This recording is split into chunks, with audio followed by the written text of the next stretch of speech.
नमस्कार। Rajans career private limited के officially YouTube channel में आप सभी का मैं योगेंद्र कुमार जायसवाल हार्दिक दिल से स्वागत करता हूं। आज हम लोग फिटर के नेक्स्ट टॉपिक के बारे से देखेंगे। जितने भी आपके गवर्नमेंट जॉब में पूछे जाने वाले क्वेश्चंस हैं जो बार बार रिपीटेड होते हैं, उसके बारे से आज हम लोग देखेंगे। ये 10 क्वेश्चंस रहेंगे और इसको आप प्रॉपर रिकॉर्ड कर लीजिएगा ताकि आपको कोई भी पेपर में कभी भी जाओगे तो आपका फ्यूचर में उसको 10 मिनट बस देख के आप चले जाना, वहाँ से क्वेश्चंस फिक्स है, पूछा जाता है। कुछ इंपॉर्टेंट क्वेश्चन है जो पूछे भी गए हैं और बार बार रिपीटेड आते भी हैं, तो उन्हीं के बारे से देखेंगे। तो चलिए क्वेश्चन स्टार्ट करते हैं। सबसे पहला क्वेश्चन है, टैंपरिंग खाली स्थान तापमान पर की जाती है। अब जो टैंपरिंग होता है वो कौन से टेम्परेचर पर की जाती है? तो आपको पता होगा दो चीज़, एक तो होता है हार्डनिंग एंड टैंपरिंग। जो हार्डनिंग होता है वो अपर क्रिटिकल से ऊपर किया जाता है। अपर क्रिटिकल टेम्परेचर मीन्स 923 डिग्री से ऊपर किया जाता है। बट जो टैंपरिंग होता है वो एक्चुअल में अपर क्रिटिकल टेम्परेचर से नीचे किया जाता है। तो इसका राइट आंसर क्या होगा? Below critical point. ठीक है। और अगर एबो क्रिटिकल पॉइंट होता तो ये क्या रहता है? इसकी हार्डनिंग के लिए करते हैं। मेल्टिंग पॉइंट मीन्स होता है कि कौन से टेम्परेचर पर कोई मेटल पिघल के द्रव के रूप में या लिक्विड के फॉर्म में आ जाता है, उसको बोलते हैं। नेक्स्ट क्वेश्चन है, drill chuck drill machine spindle पर खाली स्थान के माध्यम से लगाए जाते हैं। तो ड्रिल चक जो होता है उसको आर्बर के माध्यम से लगाया जाता है और आर्बर को फिर हम लोग स्पिंडल के ऊपर लगाते हैं। तो ये चीज सेटिंग को याद रखना। तो ड्रिल चक को किसके द्वारा लगाया जाएगा? आर्बर के द्वारा लगाया जाएगा। और यहाँ पर एक क्वेश्चन और याद रखना, आर्बर को हम लोग किस पर फिक्स करते हैं? तो ड्रिल के स्पिंडल पर फिक्स किया जाता है। ठीक है। और ड्रिल के स्पिंडल पर याद रखना मोर्स टेपर होता है, मोर्स टेपर बने होते हैं। चलिए आगे देखते हैं नेक्स्ट क्वेश्चन। तीसरा क्वेश्चन है, टंगस्टन कार्बाइड तथा सिरेमिक की लैपिंग के लिए एब्रेसिव सामग्री का उपयोग किया जाता है, यह कौन सा है? तो टंगस्टन कार्बाइड, जैसे कि इसके पिछले वीडियो में बताया था आप लोग को कि जब टंगस्टन कार्बाइड होगा तो उसके लिए हम लोग किसका उपयोग करेंगे? डायमंड का उपयोग करेंगे, क्योंकि ये टफेस्ट धातु होता है। यहाँ पर और भी बहुत सारे ऑप्शन में दिया गया, जैसे कि एल्युमिनियम ऑक्साइड, इसका उपयोग हम लोग किसके लिए करेंगे? तो टफ धातुओं के लिए। और टफ में याद रखना जिसका स्ट्रेंथ क्या होगा? ज्यादा होगा, उसके लिए। और एल्युमिनियम ऑक्साइड को हम लोग किससे डिनोट करते हैं? ये भी याद रखिएगा, कैपिटल ए से डिनोट किया जाता है। उसके बाद है बोरान कार्बाइड का उपयोग हम लोग स्लिप गेज के लिए करते हैं। जो स्लिप गेज होते हैं उसको लैपिंग करने के लिए किया जाता है। और सिलिकॉन कार्बाइड का उपयोग हम लोग लो टेंसाइल स्ट्रेंथ वाली मेटल की कटिंग के लिए करते हैं। और सिलिकॉन कार्बाइड को कैपिटल सी से डिनोट किया जाता है, ये भी आपको याद रखना है, पेपर में बार बार पूछा जाता है। तो इसका राइट आंसर क्या होगा? टंगस्टन कार्बाइड को करने के लिए और सिरेमिक के लिए डायमंड होता है। That is the right answer. Next question है, साइन बार के उपयोग द्वारा एक कोण का निर्धारण करने के लिए स्लिप गेज की ऊंचाई तथा साइन बार की लंबाई खाली स्थान का अनुपात होता है। अब जो साइन बार होता है उसका उपयोग हम लोग किसके लिए करते हैं? किसी भी जॉब की फ्लैटनेस को मेजर करने के लिए हम लोग क्या करते हैं? साइन बार का उपयोग किया जाता है। साइन बार में लंबाई का मतलब होता है कि जो सेंटर रोलर्स होते हैं इन दोनों के बीच का जो डिस्टेंस होगा ये कहलाता है साइन बार की लंबाई। अब इसको आपको प्रॉपर करना है तो क्या होगा? ये साइन कोण के माध्यम से काम करता है। मतलब अगर कोई जॉब इस एंगल में है तो इसको क्या किया जाएगा? इधर से उठाया जाएगा। तो जब इसको उठाएंगे तो ये किस प्रकार से बनेगा उसको देख लेते हैं।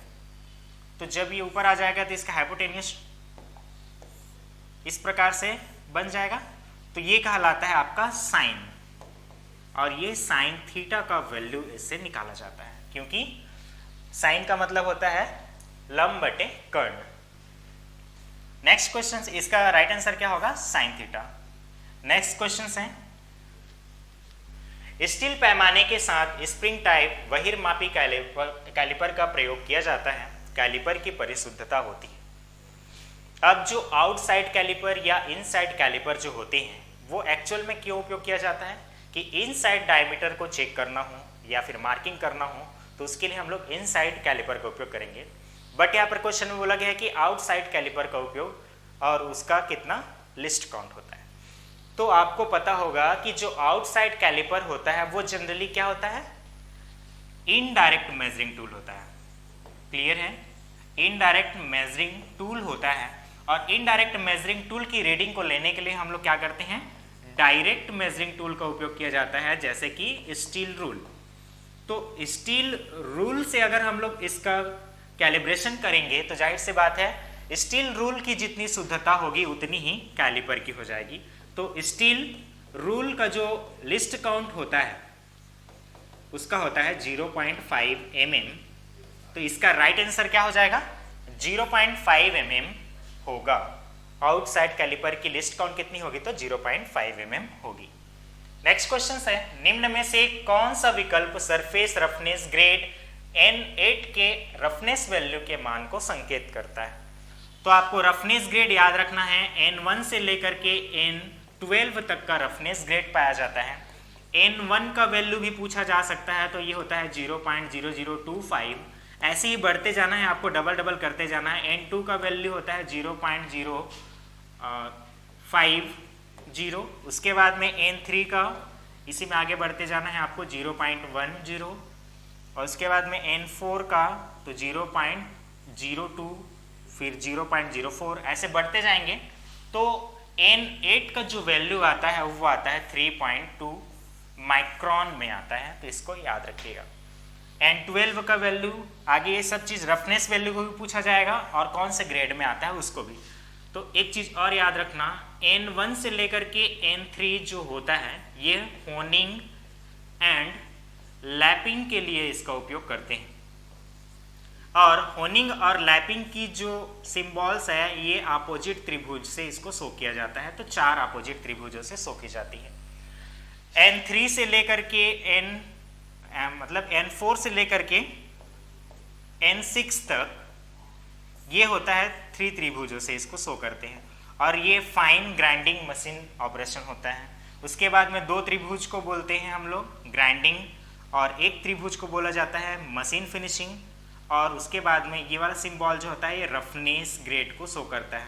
अब इन सभी में ग्रेडों को पूछा जाएगा, तो ये N7 से लेकर के N9 होगा, और उसके बाद में ये मशीन ऑपरेशन का अगर देखा जाए तो N10 से लेकर के N11 तक होता है, और रफनेस का N12 होता है। इसको भी आपको याद रखना है, ये मोस्ट इंपॉर्टेंट है, यहाँ से हर बार पेपर में पूछा जाता है, इसको पूरा नोट डाउन कर लीजिए।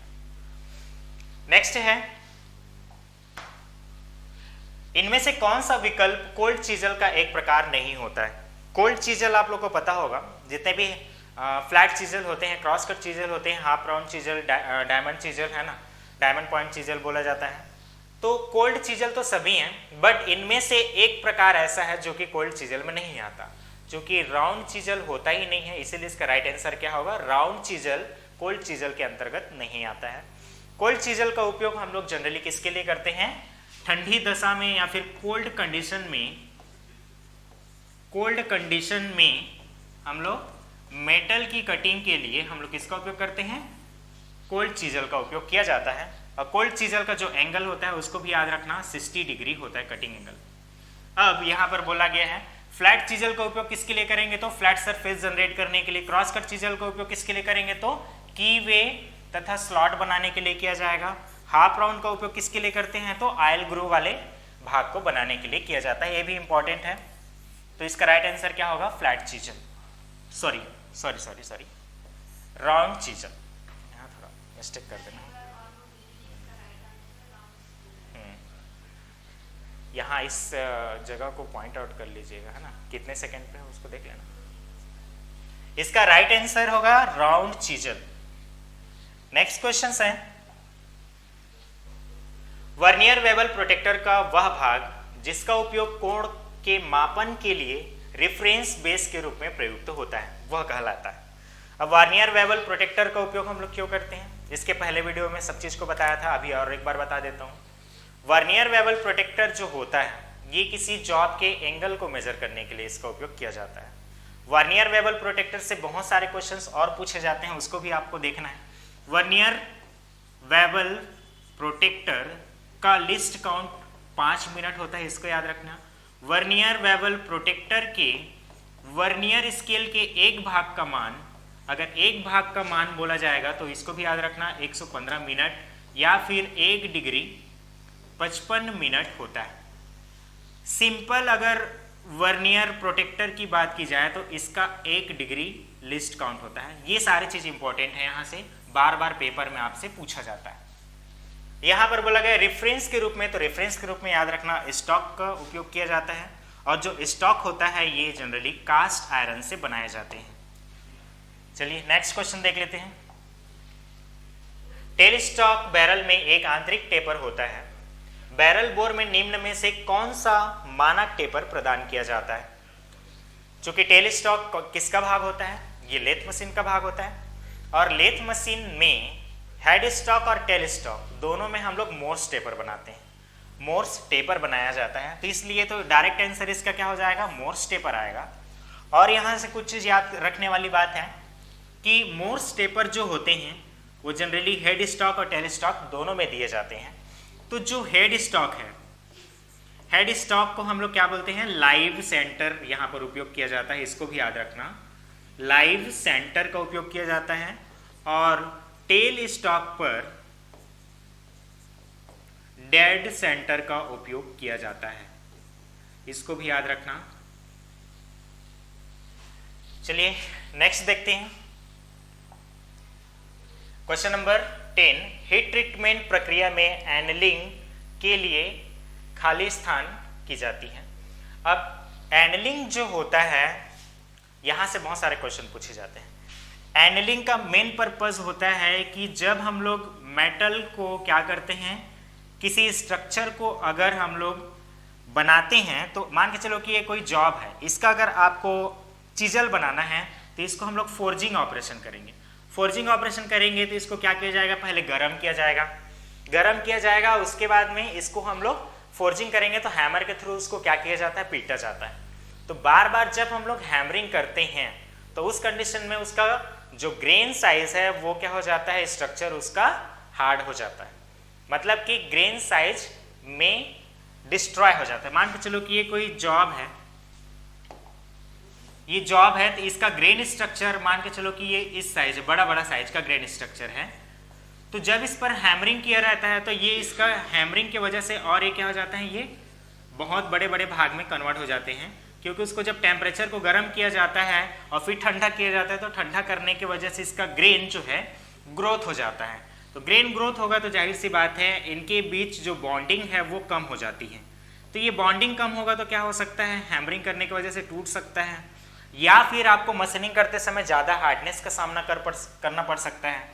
तो इसके लिए क्या किया जाता है? एनलिंग प्रोसेस की जाती है, और एनलिंग प्रोसेस के दौरान इसके ग्रेन स्ट्रक्चर को क्या किया जाता है? रिफाइन कर दिया जाता है। तो जैसे ये रिफाइन होगा तो ये जल्दी से टूटेगा नहीं, ब्रेक नहीं होगा, ज़्यादा वाइब्रेशन को क्या कर सकता है? वो झेल सकता है। तो ग्रेन को रिफाइन करना ही एनलिंग प्रोसीजर है। चूँकि किसी भी हार्ड मेटल को अगर आपको टर्निंग करना हो, ग्राइंडिंग करना हो, जो भी ऑपरेशन करना हो, तो उसके लिए क्या हो जाता है? वो हार्ड हो जाता है। तो इससे क्या होगा? फिर से ग्रेन को रिफाइन कर देंगे तो आप स्मूथली उसको आसानी से आप मशीनिंग ऑपरेशन कर सकते हो। तो एनलिंग का मेन पर्पस क्या है? तो सॉफ्टेन द स्टील, मतलब इस्पात को कोमल बनाने की एक विधि है। ये इसका राइट आंसर है। तो ठीक है फ्रेंड्स, ये वीडियो आपको कैसा लगा जरूर आप कमेंट्स करके बताइएगा।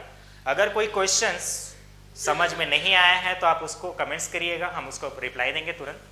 और ये वीडियो को आप ज़्यादा से ज़्यादा शेयर कीजिए, और वीडियो अच्छा लगा हो तो लाइक करना बिल्कुल मत भूलिएगा, एंड चैनल को सब्सक्राइब करना बिल्कुल मत भूलिएगा। Thanks for watching this video. Next video में फिर से मिलते हैं।